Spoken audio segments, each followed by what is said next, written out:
It was 5th grade. I was the new girl. I struggled with learning difficulties, and to top it all off, I had a special helper who sat next to me, re-explaining everything on his little whiteboard. People made fun of me, pushed me out of their closely knit cliques,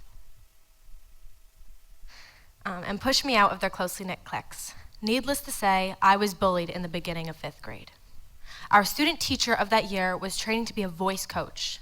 We asked her to sing for us, and to the whole class's amazement, she belted out a blues song by Norah Jones, all silky-throated, all raspy like a total pro.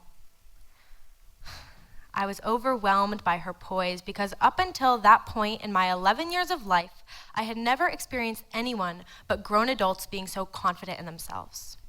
With time, I opened up to her about my transition from my small private school to this huge new public school. In response, she created small writing workshops, prompting us with questions about our parents, our hobbies, and the flow of our days. This gave us all a chance to realize we had more similarities between us than we could have ever imagined. She not only listened to us, but offered us a type of guidance different from our parents or teachers. Instead of commanding, she would suggest. Instead of judging, she would empathize. So of course, I was thrilled to have someone in my social and educational corner who wasn't even a decade older than me, but was being such a strong mentor. I have to admit that as strong as the impact she had on me was, 10 years later, I don't even remember her name. Now I'm about to apply to college, and my time to be the big kid in the room has come. I've spent all of high school committed to building a program called SASH, Students Against Sexual Harassment. It's an after-school program formed to give young kids the chance to build relationships with teenagers. Now let me tell you about a typical Monday afternoon in my life.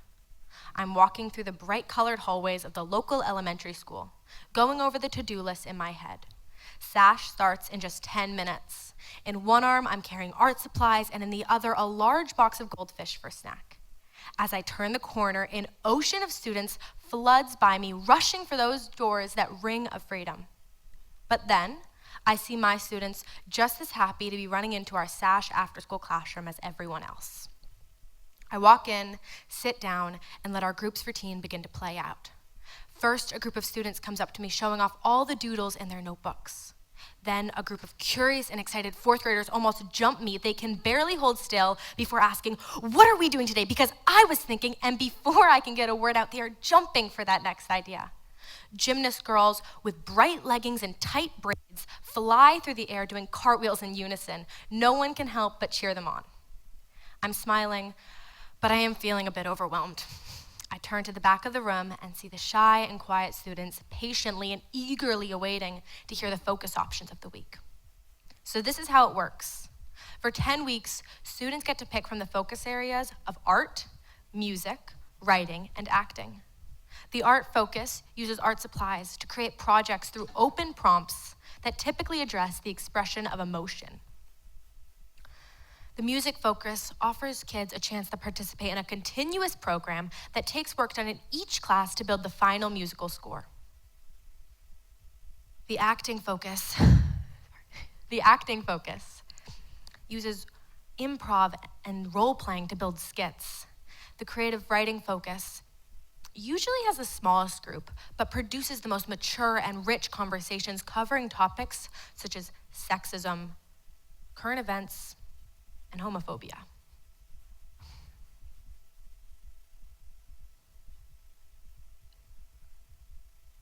Okay, so my head is spinning, scrambling to take attendance.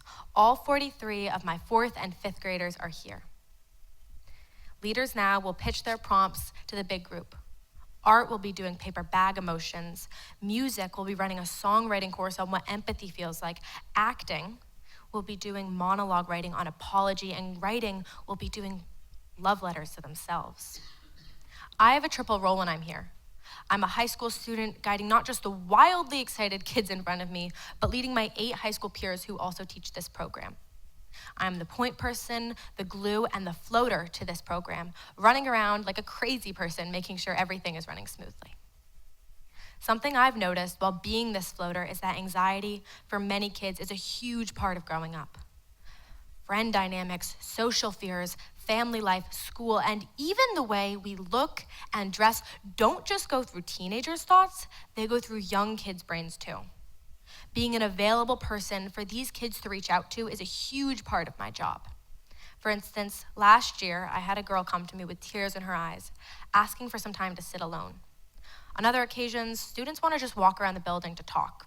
Basically, for each kid it differs. But for me, this is a time when I remember what it was like when my student teacher was patient and available.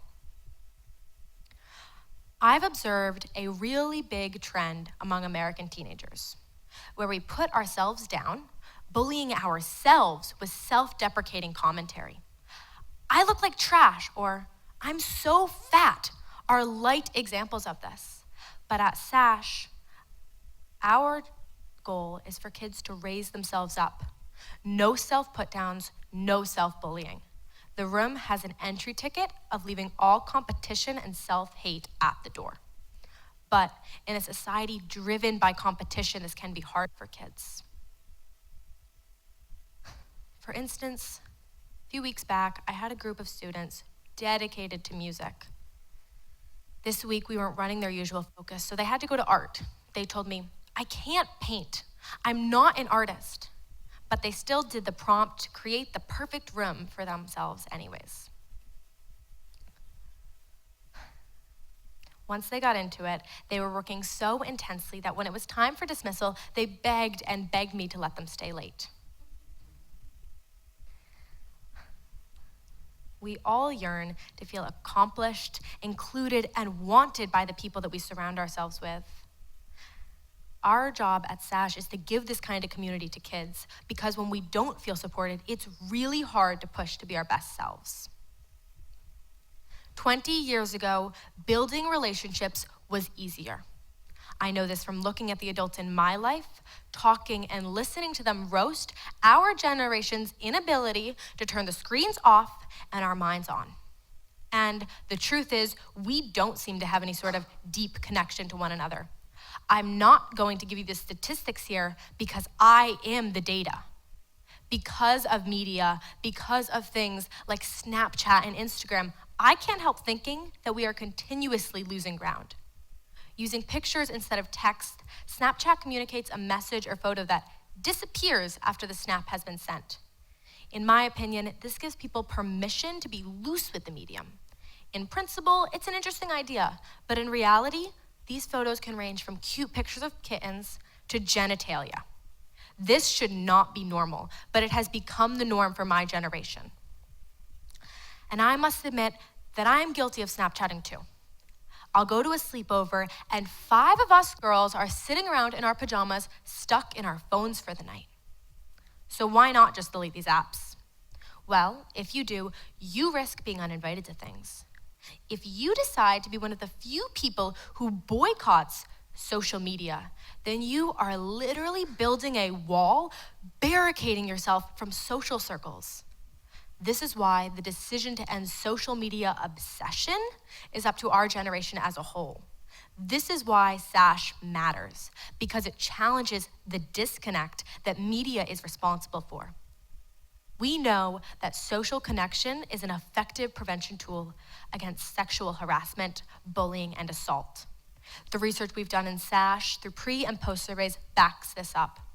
In just 10 weeks, students' ability to say or do something if they or someone else was being bullied increased by 20%. There was a 30% increase in the respect they felt from other students because of the confidence they had grown from within. And most impressively, a 50% decrease in the likelihood of being bullied online because they finally had a different way of letting out their feelings and a new support system. In 7th grade, I was grabbed from behind as a group of boys walked by me. This left me embarrassed, scared, and ashamed. I wanted to talk to my parents, but I worried that somehow this was my fault.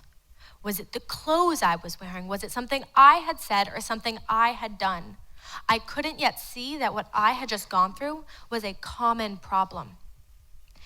This kind of behavior may only be meant as a joke, but this is considered sexual harassment. In 2010, a study done by the University of American Association of Women conducted research that said 48% of students in grades 7th through 12th had experienced some form of sexual harassment, whether it be in person or electronically, via texting or media. Nearly a third of these victims said the harassment made them feel sick to their stomachs, affected their study and sleep habits, and even fueled reluctance to go to school at all. Who can be productive under these conditions? This tells us that starting at age 11, girls and boys are having to deal with sexual harassment in their learning environments. We must make it the norm to begin conversations around consent, body and mind positivity, and respect as early as age 9, if we want to stop this cycle of sexual harassment. I have grown up in one of the most forward-thinking towns in America. Yet even in Northampton, Massachusetts, we still are barely scraping the surface of these important conversations and topics. In my experience of wellness and health classes, we spend months talking about nutrition and disease. Weeks talking about drugs and alcohol, a week on mental health, and maybe a few days on sex ed. Just 7 years ago, when I was in 5th grade, I would have to wait and ask a trusted adult about whatever I was unsure of. Today, anyone can ask anything about sex through a Google search, and they do. But what they find won't necessarily get the chance to morph into a larger conversation about sexual harassment, consent, and respect with their trusted adults. But at SASH, the reward is when a student opens up, asking these questions, talking about their insecurities and anxieties. At SASH, we get to break the social norms that divide people, giving each student a chance to write and even rewrite their own identity. Anger and rage are valid responses for coping with sexual harassment. We like to think that SASH is the antidote to isolation, and that these human connections are necessary if we want to stop sexual harassment.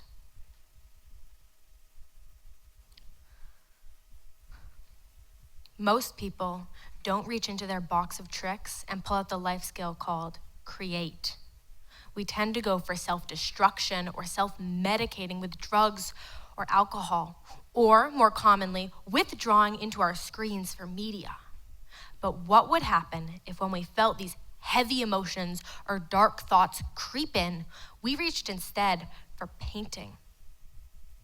What if we reached for poetry, for melodies and song? I am only 17 years old, but I was 15 when I first created this program. I wanted to live in an age of change where big egos and media didn't restrict us from building healthy relationships. Young people are capable of rising above technology to live in a world where we can have sleepovers with real conversations face to face, of living in a world that is healthier, safer, and much more creative. I believe that we are the last generation that has a chance to repair these broken strands of human connection.